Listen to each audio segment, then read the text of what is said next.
अस्सलाम वालेकुम।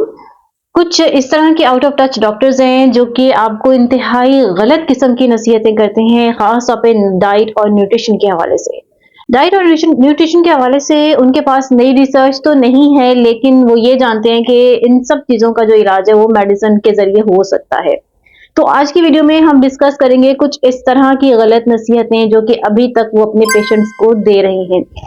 सबसे पहले नंबर पे जो नसीहत की जाती है वो ये नसीहत है कि जितने भी लोग हैं वो अपनी खुराक के ज़रिए न्यूट्रिशन हासिल कर सकते हैं और उनको सप्लीमेंट्स लेने की कोई ज़रूरत नहीं है। देखिए, इस थ्योरी के अंदर कुछ खराबियां हैं। सबसे पहली तो ये कि आप जानते हैं कि आरडीएस जो है, जो कि रिकमेंडेड डाइटरी अलाउंस है, जो कि पिछले कई सालों से तकरीबन 100-150 साल पुरानी, बल्कि इससे भी कई साल पहले की ये इस तरह की डाइटरी अलाउंस है जो कि कब से ये इन्फॉर्मेशन चली आ रही है और ये सप्लीमेंट्स के हवाले से है। तो अगर सप्लीमेंट्स लेना ज़रूरी नहीं है तो फिर आरडीएस की ज़रूरत ही मौजूद नहीं रहती। दूसरा, जहाँ तक हम विटामिन डी की बात करते हैं, तो विटामिन डी आप जानते हैं कि आपकी बॉडी में एज़ अ हार्मोन प्ले हो रहा होता है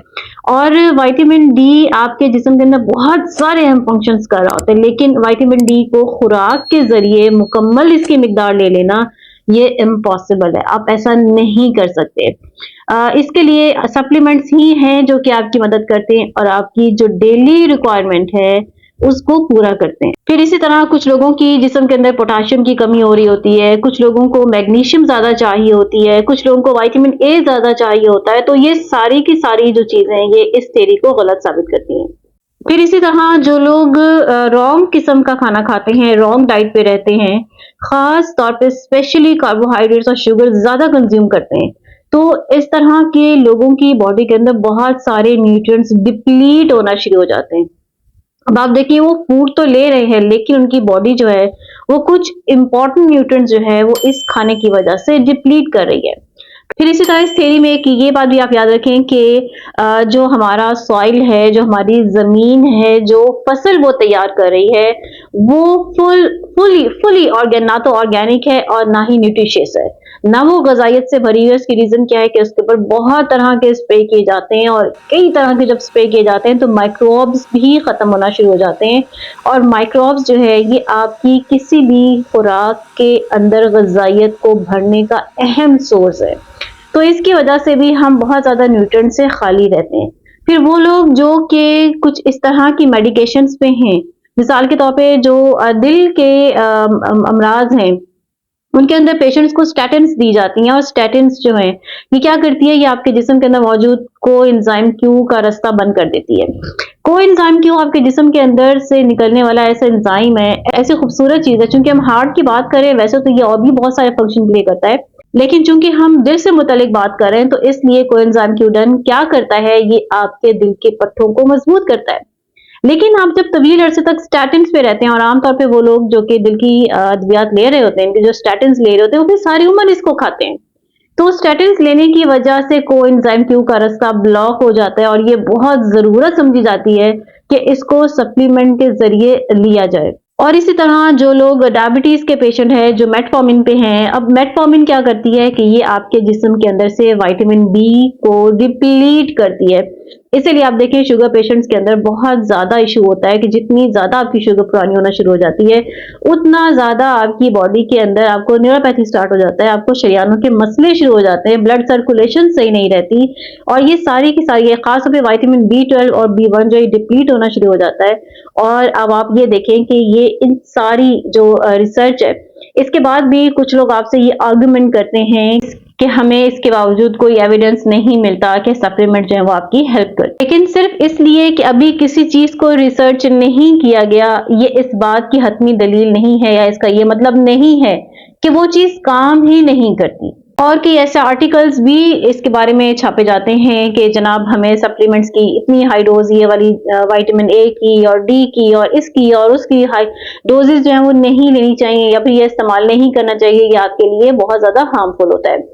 लेकिन यहाँ पर पहुंचकर एक मुझसे ये भी सवाल पूछ सकते हैं कि हम एक ऐसा खाना भी तो खाते हैं ना कि जिसको रिसर्च ने बता दिया है कि आप उसके अंदर से सारी ग़िज़ाइयत खींच लेते हैं और सिर्फ कैलोरीज हैं जो कि आपकी बॉडी में जा रही होती हैं और हम उसको बड़े शौक से खाते हैं, ये जानते हुए भी कि वो हमारे लिए हार्मफुल है। जैसे कि रिफाइंड कार्बोहाइड्रेट्स हैं, फ्राइड फूड है, प्रिजर्वेटिव्स वाला फूड है। अब ये सारी की सारी चीजें जो हैं, ये जंक फूड है, ये आपकी कैलोरी से तो भरा हुआ होता है, लेकिन इनके अंदर न्यूट्रिएंट्स बिल्कुल भी नहीं होते। तो अब ये कहना कि न्यूट्रिशन के बगैर कैलोरीज लेना काफी है, तो अब आप ये देखें कि इस थ्योरी की वजह से आप अपनी पिछली डॉक्टर्स की थ्योरी को भी एक्सेप्ट नहीं कर सकते। फिर इसी तरह जो अगली एक और दूसरे नंबर पे नसीहत की जाती है, वो ये की जाती है कि आपको बढ़ती उम्र के साथ बहुत ज्यादा कैल्शियम के सप्लीमेंट्स लेने की जरूरत है, अगर आप ये चाहते हैं कि आप ऑस्टियोपोरोसिस से बचे रहें।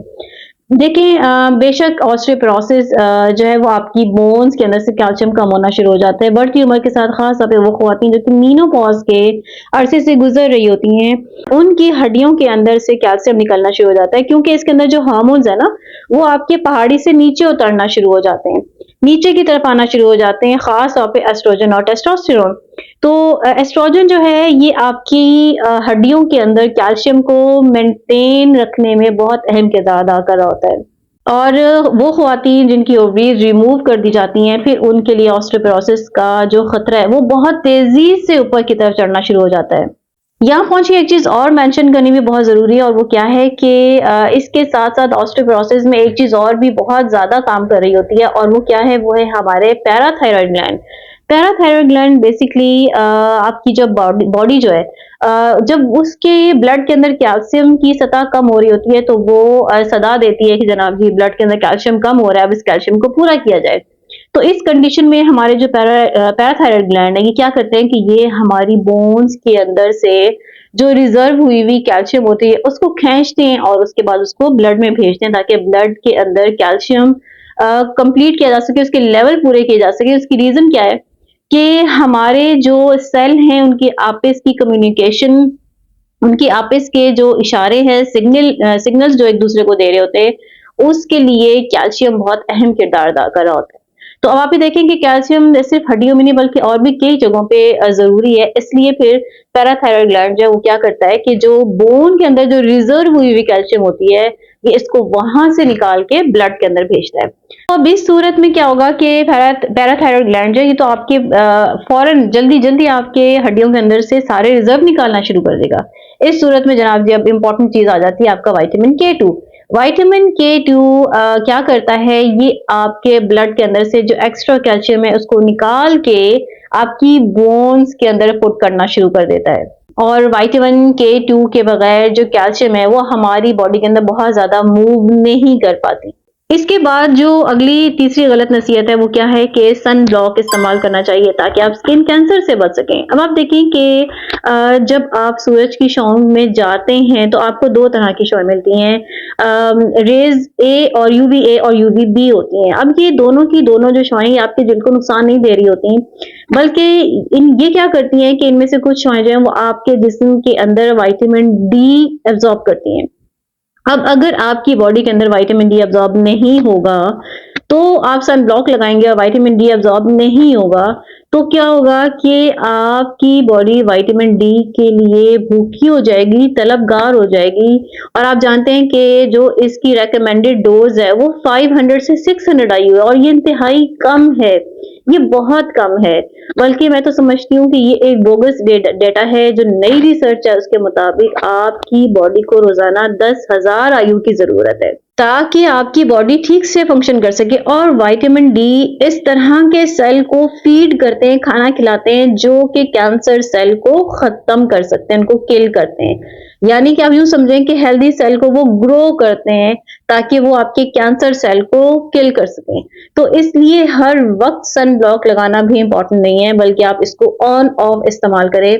और आप सूरज की छांव के अंदर अपनी बॉडी को भी रखें ताकि आपकी बॉडी जो है वो विटामिन डी को एब्जॉर्ब कर सके। चौथे नंबर पे जो नसीहत की जाती है जनाब जी वो क्या है कि आप बजाय इसके कि एक बिग मील लें, आपको चाहिए कि आप फ्रीक्वेंटली स्नैकिंग करते रहें, थोड़ी थोड़ी देर से थोड़ा थोड़ा खाना खाते रहें। ये टोटली रॉन्ग है, ये बिल्कुल भी दुरुस्त बात नहीं है। तो होता क्या है कि आप जब जब खाना खाते हैं, आप जब जब स्नैकिंग करते हैं, आप अपनी इंसुलिन को रेज करते हैं और आप अपने ब्लड शुगर लेवल को एक ऐसी सिचुएशन में ले आते हैं जहां पे वो आपके ब्रेन को बार बार यही सिग्नल देता रहता है कि अब आप हंग्री हैं, अब आपको भूख लगी है, आपकी क्रेविंग्स खत्म नहीं होती, आपकी एपेटाइट खत्म नहीं होती। इस कंडीशन में आप फिर से स्नैकिंग करते हैं।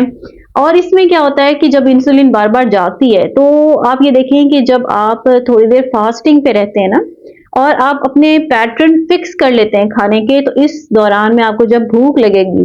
तो आपकी बॉडी इस बात के लिए आमादा होगी कि वो आपके जिस्म के अंदर से फैट को निकाले और उसको as a energy, as a glucose इस्तेमाल करे। लेकिन आप जब बार बार स्नैकिंग करते रहेंगे और बार बार आपकी इंसुलिन रेज होती रहेगी, तो इस कंडीशन में आपकी जो बॉडी है वो ये भूल जाएगी कि उसने आपके जिस्म के अंदर से भी फैट को निकालना है, बल्कि वो जगह जगह फैट स्टोरेज को बढ़ाना शुरू कर देगी। फिर एक और ये नसीहत की जाती है कि जनाब आप मॉडरेशन में रह के शुगर का इस्तेमाल कर सकते हैं। देखिए, शुगर हमारी इर्द गिर्द हर तरफ कई चीजों के अंदर छुपी हुई है। खास तौर पे जो फ्रुक्टोज कॉर्न सिरप है, खास तौर पे जो रिफाइंड कार्ब्स है, उनके अंदर ये ऐसी टॉक्सिक शुगर होती है जो कि आपकी बॉडी के अंदर इंसुलिन रेजिस्टेंस पैदा कर देती है। फिर एक ये कंडीशन भी आ जाती है कि आपकी आपकी जो बॉडी है वो मीठे के बगैर जिंदा रहना बिल्कुल भूल जाती है। और इसमें भी आप याद रखें कि सेम वही बिग प्रॉब्लम का आपको सामना करना पड़ता है कि आपकी जो बॉडी है वो क्या करती है कि वो अपने इंसुलिन बनाती रहती है, और फिर आपकी बॉडी के अंदर मौजूद जो फैट के रिजर्व्स होते हैं, जो आपने फैट स्टोर किया हुआ है, उसको पिघलाना भूल जाती है। अगली जो गलत नसीहत की जाती है वो क्या की जाती है कि आपको अपने सैचुरेटेड फैट के ऊपर बहुत मोहतात रहना चाहिए, और अच्छा है कि आप लीन प्रोटीन खाएं, यानी ऐसी प्रोटीन जिसके अंदर किसी किस्म की कोई चर्बी ना हो। लेकिन जो सैचुरेटेड फैट है ना, ये हमारी शरियानों को क्लॉग नहीं करता, उनको बंद नहीं करता, बल्कि इससे ज्यादा जो खतरनाक बात है वो है हमारे कार्बोहाइड्रेट्स का ज्यादा इस्तेमाल।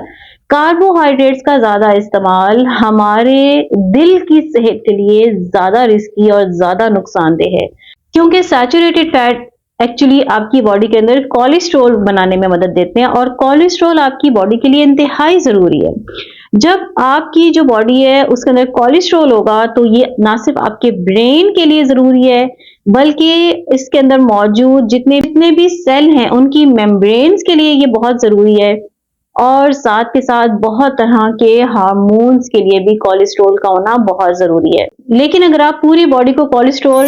देना बिल्कुल बंद कर देते हैं, शट डाउन कर देते हैं, तो इसकी वजह से आपको सीरियस सिचुएशंस भी फेस करनी पड़ सकती हैं, और ये एक सीरियस किस्म की मिसअंडरस्टैंडिंग है जो कि आप कोलेस्ट्रॉल को लेके समझ रहे हैं कि पता नहीं आपकी बॉडी के लिए कितना ही नुकसानदेह, हालांकि आपकी बॉडी की न जाने कितनी तरह की फंक्शनिंग के लिए अपना रोल प्ले कर रहा होता है। और अगर आप सही बात देखें तो डेटा ये बताता है कि हमारी बॉडी कहीं ज्यादा कोलेस्ट्रॉल बनाती है उससे जो कि हम फूड के जरिए खाते हैं, यानी कि जो हम फूड से खाते हैं उससे कहीं ज्यादा हमारी बॉडी कोलेस्ट्रॉल बनाती है। लेकिन ये याद रखिए कि ये जो कोलेस्ट्रॉल है ये HDL है, यानी कि गुड कोलेस्ट्रॉल है, जिसकी हमारी बॉडी को रिक्वायरमेंट है, जिस हमारी बॉडी को इसकी जरूरत है। फिर एक और नसीहत क्या की जाती है कि आप जितना ज्यादा हो सके होल ग्रेन्स का इस्तेमाल करें, क्योंकि ये आपकी दिल की सेहत के लिए बहुत जरूरी है। देखिए, जो होल ग्रेन्स है ना, उनके अंदर दो मसले हैं। एक तो क्या है कि अगर आप इनको बहुत ज्यादा इस्तेमाल करते हैं तो ये आपके ब्लड शुगर को ट्रिगर कर सकती हैं, और इसी तरह जो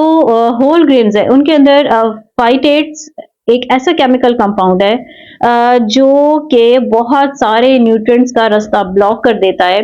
और ग्लूटेन भी मौजूद है, और जो ग्लूटेन है ये हमारे गट को इरिटेट करता है, बेचैन करता है, परेशान करता है। फिर अगली जो एक और नसीहत की जाती है वो क्या की जाती है कि आप रेड मीट को टोटली इलिमिनेट कर दें, टोटली अपनी डाइट से निकाल दें। लेकिन देखें, याद रखें कि जो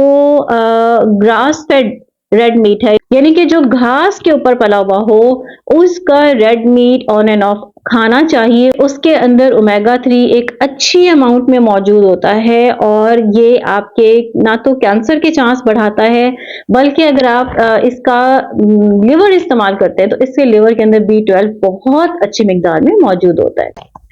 फिर इसी तरह एक और क्या जनाब जी नसीहत की जाती है कि कोई बात नहीं, आप शुगर भी खा सकते हैं, आप कार्ब्स भी खा सकते हैं, क्योंकि हमारा जो ब्रेन है, हमारा जो दिमाग है वो ग्लूकोज के ऊपर रन करता है। बिल्कुल, हमारा जो दिमाग है वो बाकी ग्लूकोज के ऊपर रन करता है, लेकिन आप यहाँ पहुंचकर ये भूल जाते हैं कि हमारा दिमाग स्विच भी कर सकता है कीटोन्स के ऊपर, यानी हम अपने दिमाग को सिखा सकते हैं कि वो कीटोन्स के ऊपर चले। लेकिन अगर आप मुस्तकिल अपने ब्रेन को ग्लूकोज देते रहते हैं तो आपको आगे चल के बहुत सारे दिमागी अमराज का सामना करना पड़ सकता है। इसलिए आप on end of intermittent fasting पे आए, अपने बॉडी को कीटोन्स का आदी करें ताकि आपका जो ब्रेन है वो ग्लूकोज से हट के कीटोन्स के ऊपर भी चलना सीखे। फिर इसी तरह अगर किसी शख्स को जनाब जी हाई ब्लड प्रेशर की शिकायत है तो सबसे पहले इसको कहा जाता है कि आपने सॉल्ट का, नमक का बिल्कुल इस्तेमाल बंद कर देना है। हालांकि अगर अब मैं आपको इसका मच बेटर सोल्यूशन बताऊं तो वो क्या है कि आप रिफाइंड कार्ब्स को टोटली खत्म कर दें, टोटली एलिमिनेट कर दें, क्योंकि उसके अंदर बहुत ही ज्यादा खतरनाक किस्म का नमक इस्तेमाल होता है और वो डायरेक्टली आपकी हाइपरटेंशन को ट्रिगर करता है, हाइपरटेंशन की सिचुएशन को खराब करता है। जबकि अगर आप सी सॉल्ट या पिंक सॉल्ट, हिमालयन सॉल्ट का इस्तेमाल करते हैं तो ये आपके हाई ब्लड प्रेशर की कंडीशन को कभी भी खराब नहीं करेगा। मैं उम्मीद करती हूँ आज की इन्फॉर्मेशन आपके लिए बहुत फायदेमंद साबित हुई होगी।